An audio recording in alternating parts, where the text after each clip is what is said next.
আসসালামু আলাইকুম। আশা করি আপনারা সবাই অনেক ভালো আছেন। আজকে আপনাদের যে জিনিসটা দেখাবো সেটা হচ্ছে যে প্রাইমারি সহকারী শিক্ষকের ভাইভা প্রস্তুতির জন্য আসলে আপনারা কোন বিষয়গুলোর উপর জোর দিবেন। সবথেকে যে বিষয়গুলা আসলে আপনাদের জানা খুবই একদম বাধ্যতামূলক, যে এখান থেকে কোশ্চেন আপনাকে জিজ্ঞেস করবেই, তার মধ্যে একটা হলো সিনারিও বেসিস ক্রিয়েটিভ ভাইভা।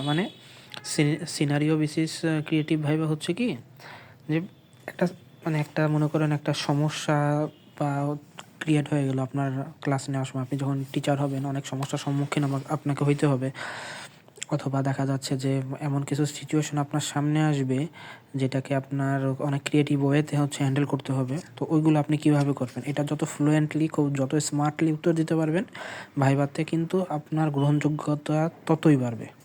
দেখেন, এখানে কিছু সিনারিও বেসিস কোয়েশ্চেন আছে। আমি কিন্তু পড়তেছি না, অনেক সময় লেগে যাবে, জাস্ট দেখাচ্ছি। এই দেখেন, ঠিক আছে? এই দেখেন, এখানেও কিছু আছে। এই টাইপের কোয়েশ্চেন কিন্তু ভাইবার জন্য খুবই ইম্পর্টেন্ট, ঠিক আছে? এই যে এগুলা যদি আপনি আগে থেকে একটু চর্চা করে না যান, তখন হবে কি যে ভাইবা বোর্ডে এমনিতে নার্ভাস ফিল হবে, তার উপরে আবার চর্চা না থাকলে এগুলো কিন্তু আপনি থতমতো খেয়ে গুছায় বলতে পারবেন না।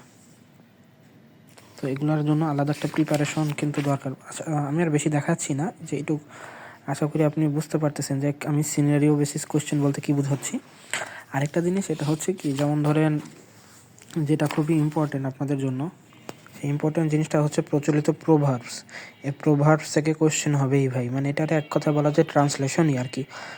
প্রভাব বা ট্রান্সলেশন আর কি, যেটাই বলেন না কেন আপনারা। তো এখান থেকে কোয়েশ্চেন আপনার হবেই, 100% ধরে রাখেন। আর আরেকটা জিনিস বলতে পারেন যে বিখ্যাত কবিতা বা ছড়া, এখানের কবিতাগুলাই যে আসবে ব্যাপারটা তা না।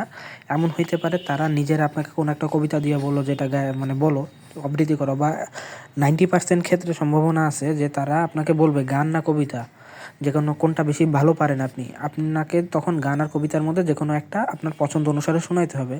তো সেই ক্ষেত্রে আপনারা গান যারা বলতে পারেন তারা কিন্তু এইটা কিন্তু চুজ করতে পারেন, দেশাত্মবোধক গান। এটার তারা খুব কিন্তু খুব ইমপ্রেস হবে যে আপনার গান চয়েসের যে ম্যাচুরিটিটা, এটা অনেক হাই, এটা মনে করতে পারে তারা।